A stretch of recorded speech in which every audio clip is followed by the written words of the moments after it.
Three women from Coimbatore were on a mission to promote literacy and women empowerment. They were on a road trip from Coimbatore to London, covering 27,000 kilometers over a period of 72 days. They had travelled 24 countries as part of commemorating the Indian independence. Though Priya Rajpal couldn't join us for the interview today, we have with us Meenakshi, Arvind and Mookambika Rathinam to speak to us about their spectacular trip. Hi, welcome back to Coimbatore. 27,000 kilometers, 24 countries and 70 days. 72 days to be exact. Sounds exhausting. How did it happen and what kept you going? We had to reach on the June 5th in London, so that kept us going. That's why we're there for. That's why that's what we need to do. So that kept us going, and nothing could have stopped us. So okay, so Mookambika, tell me, how did this whole idea come up? Basically, we were looking for a road trip, and we wanted to make it very big, and this is what we can. People stop at France, but we wanted to go to UK, and it all started from there. Okay, so you had others who had done this trip earlier, so you had seen them and you wanted to do something similar. Is that the way? Not really. Not many have done. One or two here and there, but not many. Not from South India. It was not an all-woman trip. No. Okay. How did you manage? 27,000 kilometers and so many countries. How about the food? Food was a little hard. I'm vegetarian, so it's harder. Okay. Yeah, but we took a lot of food, instant food, dates, nuts, that sort of food that kept us going. But we did experiment with food wherever we went. Okay. So it's okay. It is hard, but that's not what you're there for again, Okay. So this is part of the trip. It was more of the vision that kept you going, isn't it? Absolutely. Okay. And there was another person who was to join you, but then she had to drop out. Yeah, her father, she had an old parent, and he took ill just 15 days before we left. So eventually he passed away. So sorry. Unfortunate that she couldn't make it, but actually it is also good that she couldn't come.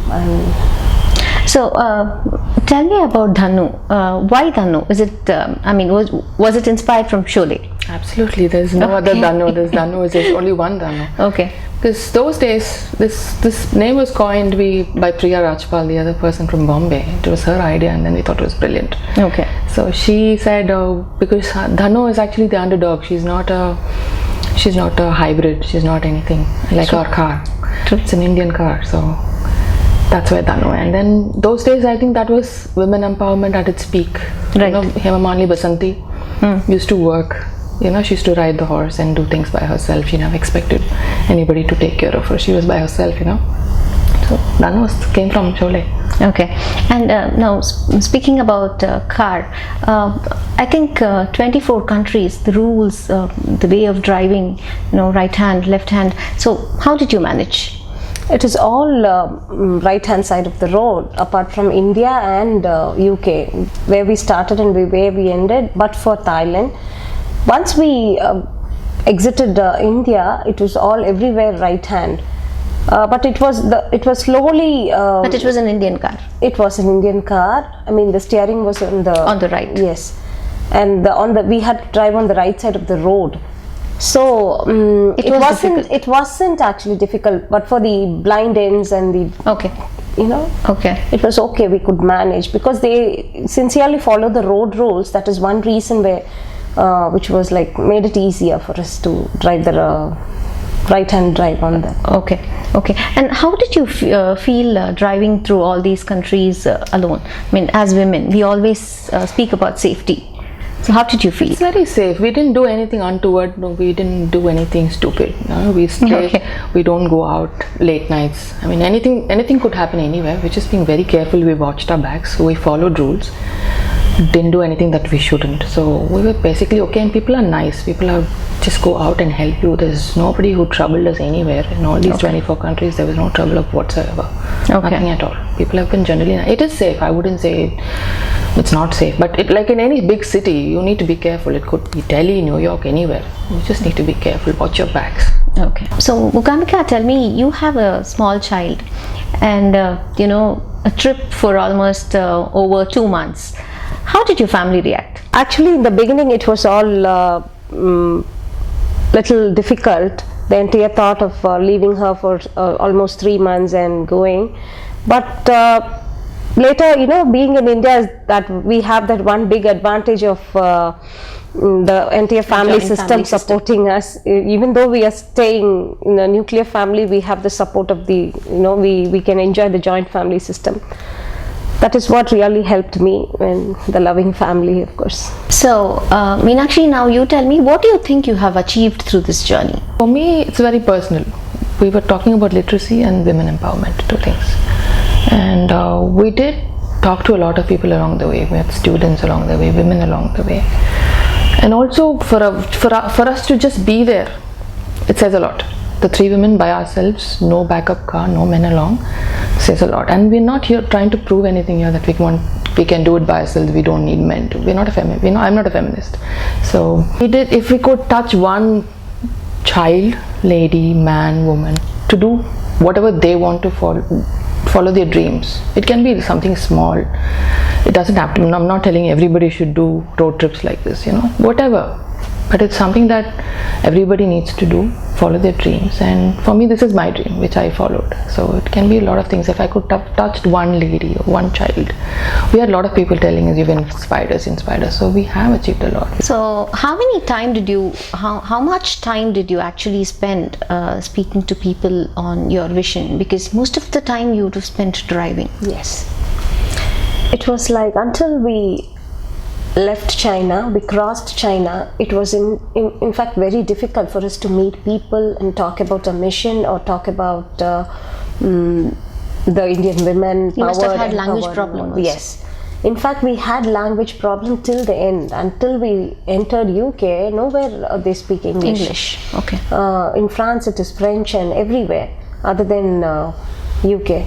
So, but after we left China, the scene, was changing, and we had, it was the earlier USSR part, and we have all these Indian students studying for medicine there, and we met a lot of Indian students there, and that is where we could communicate anywhere. In Uzbekistan, for instance, like they had arranged a lot of the Indian embassy there, they had arranged for us to meet the Indian students, international school students, and few family who are associated with India. I mean, we met a few people there, and in fact we should say that Uzbekistan is where we really did a lot in terms of talking about women empowerment or the literacy part. The Indian students there also were inspired, and they were willing to meet us, and Did you get an understanding of their situation vis-a-vis India? I mean, how was it? How are those countries as compared to India? Were you able to observe anything on those lines? In economic terms, or no? We're talking about empowerment and education. It is bad. The countries are in fact poor, but they are trying to give education, and that plays a lot of. For the country, it is very important. Indian students going and studying there, for that country it is very important. The country is developing after all this started. For instance, it was Kyrgyzstan in Osh. It is a small country, and after it came out of the USSR, they are striving hard, and the infrastructure is bad, and our students studying there, they are having a tough time too. But we try to tell them how much it is important for them to, not to waste time, and do their career some justice for whatever time they're being there. Okay. So Meenakshi, what are your learnings from this particular trip? Oh, we've learned a lot. Okay. We've met so many people along the way across these 24 countries, like different people, multicultural, food-wise, culture, food, dress, the codes, ethics, everything in each country differs. We do in India, of course, we have every state has a different thing, but this multicultural thing is something that I envisioned. I've always wanted to do this, and this is not my first time abroad. I've traveled a bit abroad, quite a bit. So, but the Central Asian countries and also Belarus, such countries that I haven't been to, it was an eye-opener for me. Especially when you see so many people, when you meet them, and also for us, between the three of us itself, it's been a social learning, behavioral. It brings out a lot in you, and you learn a lot. You imbibe a lot. Okay. After 70 days, I'm a changed person now. Okay. Absolutely. I've seen so much. So I look at life differently. It's life-changing for me, definitely. It's a huge learning curve. First of all, planning it, and then going through it. It's been amazing. Okay. And Mookambika, tell me some experience that you thought, okay, probably we should have done better, or shouldn't have been this way. Something that made you think that way. Actually, we didn't have anything of that sort. I don't have, because it is all about the next moment. Every day we have something or the other. Even finding a petrol diesel station is that is the priority that time. Okay. So the next, it will be an oil. We have to find in workshop, the car needs oil, and it was going like that. Nowhere you can say like we could have done better. Wherever possible, about literacy mission, talking about meeting people, the relationship part, we were doing our best, is what I could say. We were there for that, and all three of us did the best. Okay. And Meenakshi, something that you could call a very memorable moment? We had two funny incidents, not funny, but a little hard.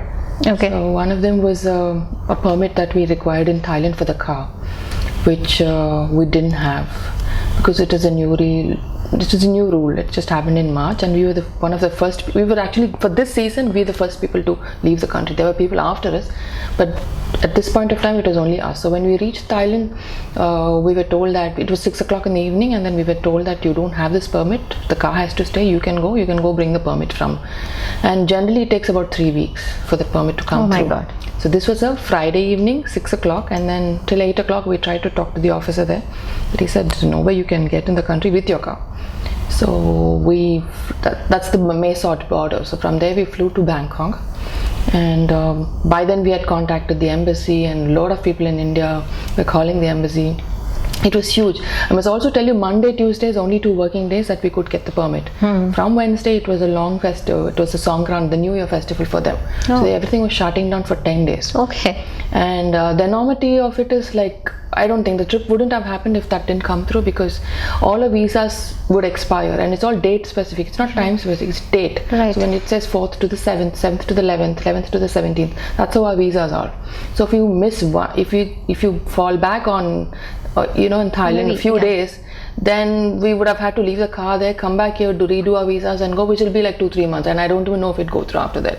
So at that point, somebody from Coimbatore had a contact with the Deputy Prime Minister, the former Deputy Prime Minister, who he called, and then we went and met him, and he called the Land Transport Department, and it came through in 24 hours, the permit itself. So that was a really, and it was only both of us at that point.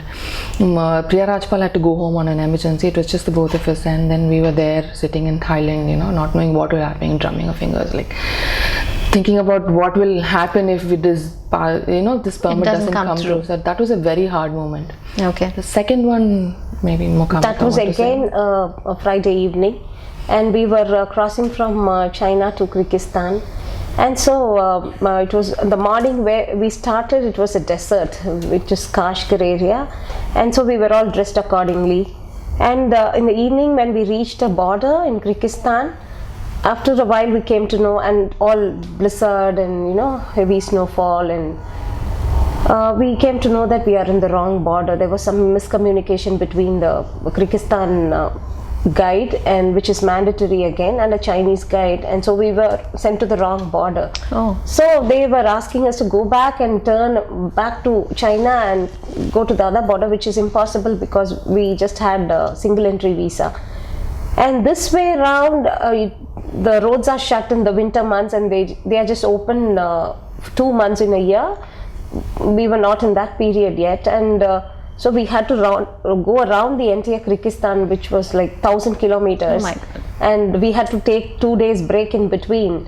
And that day night we had to stay with some strangers. It was just a 10 by 10 room, and Oh my God. it was really difficult. And the next day morning the car wouldn't start. There were just 5 people there in that entire area, and they were the officers who are in the immigration and customs department, and they did whatever they could to, you know, for the car to start. They pushed the car and make it. What happened?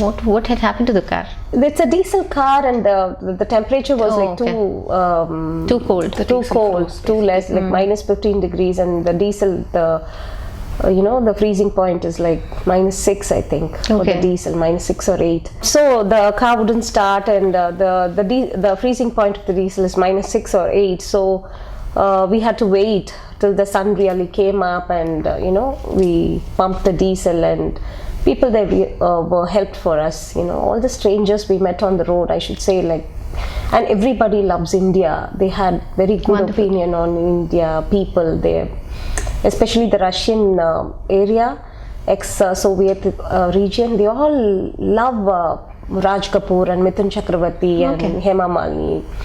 So they really adore India, I should say. They don't have anything negative. That's nice. It was Coimbatore to London. So what was more important, the destination or the journey? So the destination, of course, let me tell you why. Because we got independence from England, so that's why England. We want to tell the whole world that the Indian women are empowered enough to do this by themselves, and also world over we want women change the face of India, to look at Indian women in a different perspective. You know, we're not all sitting at home with gongat and all cooking and not coming out of the house. A lot of people around the world think that. They still do. They still do, absolutely. And when you travel to remote parts of the world, when they first of all forget Indian women, when they say Indian, you're a long way from home, you know, that sort of thing. And not just that, I mean, they also think we all live in poverty, all of us, you know. We do have that thing to us, because we also promote that, you know. And India, in fact, is the only country in the world, I would think, we do promote slum tourism, and we should stop that. Unfortunately, and we make our own, you know, we put our own country down. So we want to change all that. So that's another, you know, we want to say that we can do this. Indian women are there. We're getting there. India, just not Indian women, India is getting there. That's why the Indian car, the whole thing. How were you cheered by the people of Coimbatore? How did they receive you? Over the journey, the entire journey, 72 days, the people of Coimbatore and everywhere who are following us has been very good, very loving and cheerful. And you know, we were getting extra inspired by that, and it gave us the run for the day, you know. It was very helpful, and we needed that, going somewhere in the middle of the continent in China, driving on some roads, and it was wonderful to see such comments. You are inspiring us, come on, where are you now? Sometimes, oh, how did you eat your breakfast today? And you know, things like that. Really, we were feeling good. And so how was it when you got back to Coimbatore? Very overwhelming. We had people asking us for the last 2 weeks, when are you coming, we want to be there, you know. People were just encouraging us. They wanted us back home. We've become the sweethearts of Coimbatore, you know, like it's beautiful. People have just enveloped us in you know, all the love and warmth, and very happy. And people have social media has gone crazy with I think we've been on everybody's news feed. We've actually taken over everybody's news feed, I think, posting pictures and all that. It's been very comforting to come back home. Right. And so finally, Meenakshi, tell me what next? What are you people planning next? We want to do more road trips. We're planning something in India as well, with the same car, hopefully. We have to give the Hano back to Tata at this point, and maybe we can get it back from them to do more trips. So we're looking at definitely more trips. And also, and have you thought about the vision next? I think we would carry on with the same. We're very committed to what we're doing. Literacy is where all the problems, you know, and stem from, especially in India, I would say. Sanitation, population, everything comes from education. So if we could reach to the core, sort that out, Okay. I think all our problems in India will be sorted. I think we've hit the right nail. So we'll carry on with that for sure. Thank you so much and all the very best to all of you. Thank you so much. Pleasure. Thanks, Thank you. Vidya. It was a pleasure.